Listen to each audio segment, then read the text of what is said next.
मौजूदा जंग ऊंची हाई ऑल्टीट्यूड एरिया में ही लड़ी जा रही है। भारत तो पिछले 2020 के बाद से लगातार अपनी तैनाती को हाई ऑल्टीट्यूड एरिया में बढ़ा चुका है। हालांकि इससे पहले भी जब करगिल की वॉर हुई थी उस वक्त भी भारत को पहली बार लंबे समय के बाद हाई ऑल्टीट्यूड में लड़ने के लिए जाना पड़ा था। और हाई ऑल्टीट्यूड में अगर दुश्मन को आपको ठिकाने लगाना है तो आपके पास सबसे बेहतरीन लंबी दूरी की मार करने वाली तोपें होनी चाहिए। आर्टिलरी पावर बहुत मजबूत होनी चाहिए और उसी के तहत भारतीय सेना की आर्टिलरी पावर की मजबूती को बढ़ा रहा है ये स्वदेशी जो multi barrel rocket launcher Pinaka है। ये पूरी तरीके से स्वदेशी है और अब इसकी रेंज लगातार बढ़ रही है। ये पहला ऐसा रॉकेट लॉन्चर है, मल्टी बैरल रॉकेट लॉन्चर है जो कि फर्स्ट टर्म जब आया था ये उसी का एक टर्म है और इसकी जो रेंज है वो 37 से 40 किलोमीटर की इसकी रेंज है। और अब धीरे धीरे इसकी रेंज को बढ़ाया जा रहा है। अभी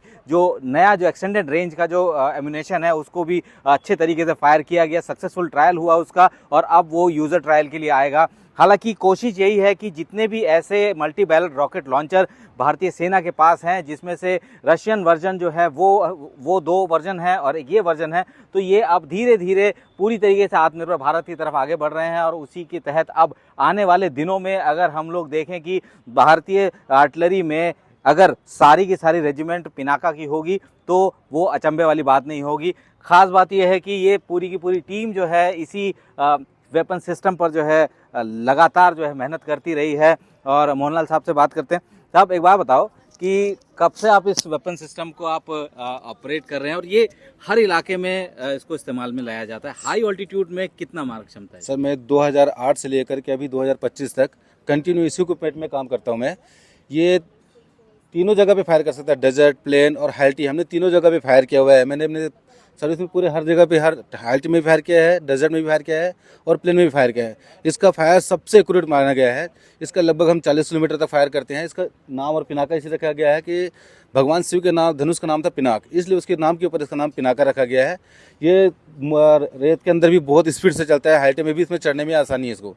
क्योंकि कहा जाता है कि हाई ऑल्टीट्यूड में इसका रेंज और ज़्यादा अच्छा हो जाता है। हाँ, रेंज सर हाइल्टी में इसका रेंज और बढ़ जाता है। जैसे अगर हम पीस एरिया में फायर करते हैं जैसे 40 किलोमीटर मानते हैं, अगर हाइल्टी में चले जाए तो यही इसका रेंज 18 किलोमीटर बढ़ जाता है और कम से कम 58 किलोमीटर के आसपास इसका रेंज चले जाता है इसी एम्यूनेशन के ऊपर ही। एक पूरी बैटरी कितनी देर में जो है वो मतलब खाली हो सकती है? हालांकि बैटरी की बात करूं, हर बैटरी में हर एक बैटरी में जो है 6 लॉन्चर्स होते हैं और हर लॉन्चर में 12 रॉकेट होते हैं।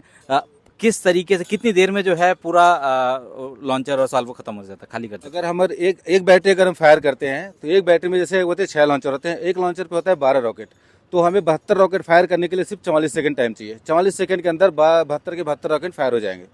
कितना इलाका जो है वो खत्म कर देता है जब गिरता है? तो अगर 72 रॉकेट एक जगह गिरता है तो 1 किलोमीटर बाई 1 किलोमीटर का एरिया बिल्कुल खत्म हो जाता है, उसमें कुछ भी नहीं बचता।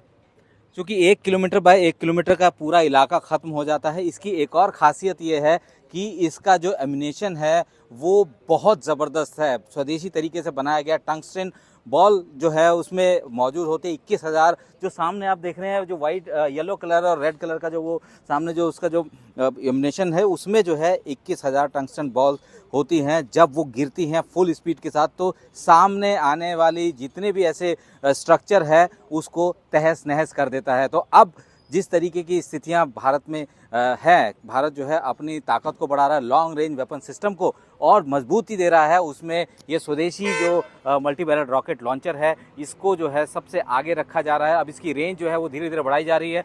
सेना चाहती है कि इसकी रेंज तकरीबन 300 किलोमीटर तक भी जाए और अगर ऐसा होता है तो ये इकलौता एक ऐसा रॉकेट लॉन्चर होगा जो कि जिसकी रेंज इतनी ज़्यादा होगी। हालांकि भारतीय सेना के पास जो उनका जो आर्टिलरी है उसके पास जो मल्टी बैरल रॉकेट लॉन्चर है जिसमें स्मर्च भी है और ग्रैड भी है जो कि रशियन वर्जन है, अब वो पुराने हो चुके हैं। रशियन यूक्रेन वॉर के चलते जो है एम्यूनेशन को भी काफ़ी दिक्कतें हो रही थी और शायद यही वजह है कि इस वक्त ये जो स्वदेशी इक्विपमेंट है जिसका एम्यूनेशन भी हमारा ही है, तो ऐसे में कभी सिचुएशन ऐसी वर्स्ट होती है तो उस वक्त हमें एम्यूनेशन के लिए दूसरे देशों के सामने हाथ फैलाने नहीं पड़ेंगे। फिलहाल भारतीय सेना 4 इस तरीके के पिनाका रेजिमेंट को जो ऑपरेट कर रही है। टोटल इसका जो नंबर है वो 25 होना है और उम्मीद जताई जा रही है कि आने वाली जो रेजिमेंट्स होंगी उसकी जो मारक क्षमता वो 90, 120 और 300 किलोमीटर तक की रेंज तक रॉकेट फायर करने वाली होंगी।